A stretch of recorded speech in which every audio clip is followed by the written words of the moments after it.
Hello दोस्तों, आज हम लोग चैप्टर 2 देखेंगे, आरंभिक मानव की खोज में। फर्स्ट क्वेश्चन है, निम्नलिखित पुरास्थलों में से किस स्थान से मनुष्य के आखेटक खाद्य संग्राहक होने के प्रमाण नहीं मिले हैं? तो ये चिरांद से नहीं मिले हैं, क्योंकि चिरांद जो है ना नवपाषाणिक पुरास्थल है। चिरांद क्या है? नवपाषाणिक पुरास्थल है, और ये भीमबेटका से मिला है। आखेटक खाद्य संग्राहक होने का प्रमाण हुसंगी से भी मिला है, और कुरनूल की गुफाएं से भी मिला है। ये तीनों पुरापाषाणिक पुरास्थल है, और ये हुसंगी और कुरनूल की गुफाएं जो है ना तुंगभद्रा नदी के किनारे स्थित है। ठीक है, भीमबेटका, हुसंगी और कुरनूल की गुफाओं से मनुष्य के आखेटक खाद्य संग्राहक होने के प्रमाण मिले हैं। कहाँ कहाँ से मिला है? भीमबेटका से मिला है, हुसंगी से मिला है, और कुरनूल की गुफाओं से मिला है।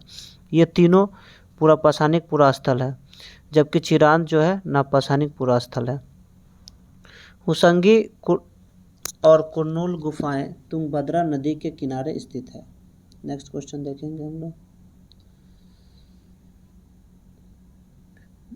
निम्नलिखित पुरास्थल में से कौन सा नवपाषाणिक पुरास्थल है? मेहरगढ़ भी नवपाषाणिक पुरास्थल है, बुर्जहुम भी नवपाषाणिक पुरास्थल है, महागढ़ा भी नवपाषाणिक पुरास्थल है, कोल्डिभा भी नवपाषाणिक पुरास्थल है, दाउजली हेडिंग भी नवपाषाणिक पुरास्थल है। इसीलिए ऑप्शन नंबर डी सही है। Next question.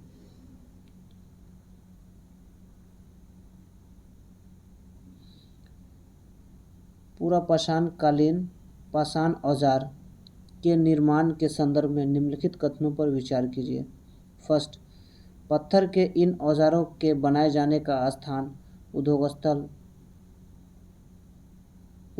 कहलाता है।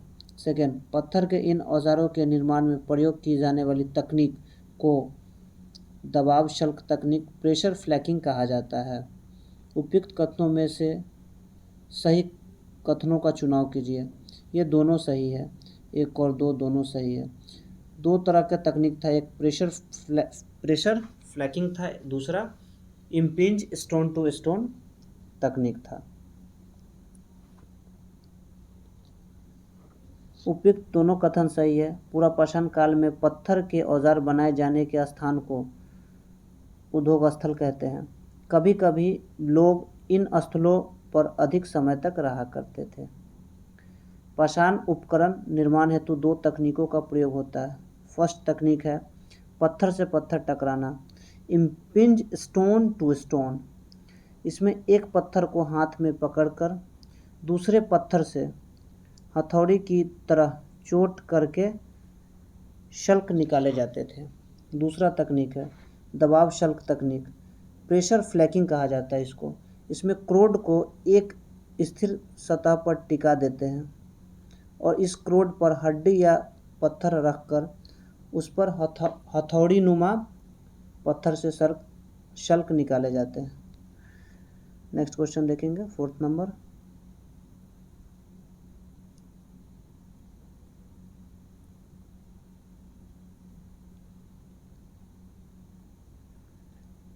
निम्नलिखित में से राख के साक्ष्य किस पुरापाषाणिक स्थल से मिले? राख के साक्ष्य कहाँ से मिला है?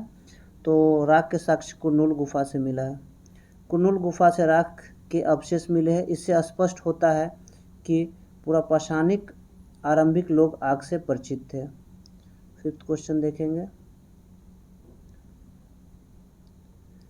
मध्यपाषाण युग में जलवायु परिवर्तन से आए नए बदलावों के संदर्भ में निम्नलिखित कथनों पर विचार कीजिए। फर्स्ट, बदलावों से तापमान में वृद्धि हुई और घास के मैदान विकसित होने लगे। सेकेंड, इसी काल में मछली भोजन का महत्वपूर्ण स्रोत बनी। तीसरा, गेहूं, जौ और धान जैसे अनाज प्राकृतिक रूप से उगने लगे थे। इसका है ऑप्शन नंबर डी सही है। ये तीनों, तापमान वृद्धि हुआ तो घास का मैदान विकसित होने लगा, और ये मध्य पाषाण युग में ही मछली जो है भोजन का महत्वपूर्ण स्रोत बन गया था। जब जलवायु परिवर्तन हुआ तो गेहूं, जौ और घास प्राकृतिक रूप से उगने लगे। उपयुक्त तीनों कथन सही है। लगभग 12,000 वर्ष पूर्व आए पर्यावरणीय बदलाव के काल को मध्य युग अथवा मेसोलिथ कहते हैं। अब मध्य युग किसको कहते हैं? मध्य युग जो पर्यावरणीय बदलाव आया ना, उसे मध्य युग या मेसोलिथ युग कहते हैं। और यह पर्यावरणीय बदलाव कब आया था? 12,000 वर्ष पूर्व आया था। इस युग में जलवायु में आए बदलाव से तापमान वृद्धि हुई, उससे घास वाले मैदान बनने लगे। घास क्षेत्र बढ़ने से घास खाने वाले जीव भी बढ़े। मछली इसी काल में भोजन का महत्वपूर्ण स्रोत बनी। गेहूँ, जौ, धान प्राकृतिक रूप से उगने लगे, अतः इन्हें इकट्ठा किया गया व समय के साथ इन्हें खुद उपजाना सीख लिया। 6th क्वेश्चन देखेंगे हम लोग। मानव सभ्यता के आरंभिक काल प्रागैतिहासिक काल को सुविधानुसार 3 भागों में बांटा गया है। निम्नलिखित में से कौन सा उन तीनों में नहीं है?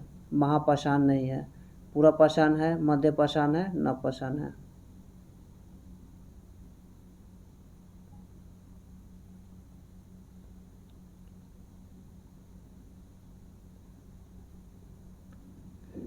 मानव सभ्यता के आरंभिक काल प्रागैतिहासिक काल को 3 भागों पुरापाषाण काल, मध्यपाषाण काल, नवपाषाण काल में बांटा गया। महापाषाण काल दक्षिण भारत में विशाल पाषाण खंडों की बनी समाधियां से संबंधित है। क्वेश्चन नंबर 7 देखेंगे। निम्नलिखित में से कौन सा पुरा स्थल प्रागैतिहासिक शैल चित्रकला के लिए जाना जाता है? प्रागैतिहासिक शैल चित्रकला के लिए भीमबेटका जाना जाता है। ठीक है, भीमबेटका वर्तमान मध्य प्रदेश के रायसेन जिले में स्थित है। यहाँ से प्रागैतिहासिक शैल चित्रकला से कुछ सुंदर उदाहरण मिलते हैं। Next question. सूची 1 और सूची 2 से सुमेलित कीजिए और सूचियों के नीचे दिए गए कूट का प्रयोग कर सही उत्तर चुनिए। पुरापाषाण काल, पुरापाषाण काल कब से कब है? पुरापाषाण काल 20 लाख वर्ष पूर्व से 12,000 वर्ष पूर्व के काल को पुरापाषाण काल कहा जाता है। ठीक है। मध्यपाषाण काल, मध्यपाषाण काल 12,000 वर्ष पूर्व से 10,000 वर्ष पूर्व के काल को मध्यपाषाण काल कहा जाता है। महापाषाण काल, महापाषाण काल 2500 वर्ष पूर्व से 1900 वर्ष पूर्व के काल को महापाषाण काल कहा जाता है। उत्तरपाषाण काल, शुरुआत 10,000 वर्ष पूर्व को उत्तरपाषाण काल कहा जाता है। पुरापाषाण काल 20 लाख वर्ष पूर्व से 12,000 वर्ष पूर्व के दौरान माना जाता है। पुरापाषाण काल कब से कब माना जाता है? 20 लाख वर्ष पूर्व से 12,000 वर्ष पूर्व माना जाता है। मध्यपाषाण काल 12,000 वर्ष पूर्व से 10,000 वर्ष पूर्व के काल को मध्यपाषाण काल कहते हैं। उत्तरपाषाण काल अर्थात नवपाषाण की शुरुआत लगभग 10,000 वर्ष पूर्व हुआ।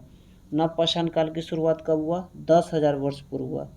महापाषाण काल का संबंध दक्षिण भारत के बड़े शिलाखंडों से बनी समाधियों से है। इस काल 500 ईसा पूर्व से 100 ईसा पूर्व अर्थात 2500 वर्ष पूर्व से 1900 वर्ष पूर्व तक माना जाता है। नेक्स्ट क्वेश्चन देखेंगे।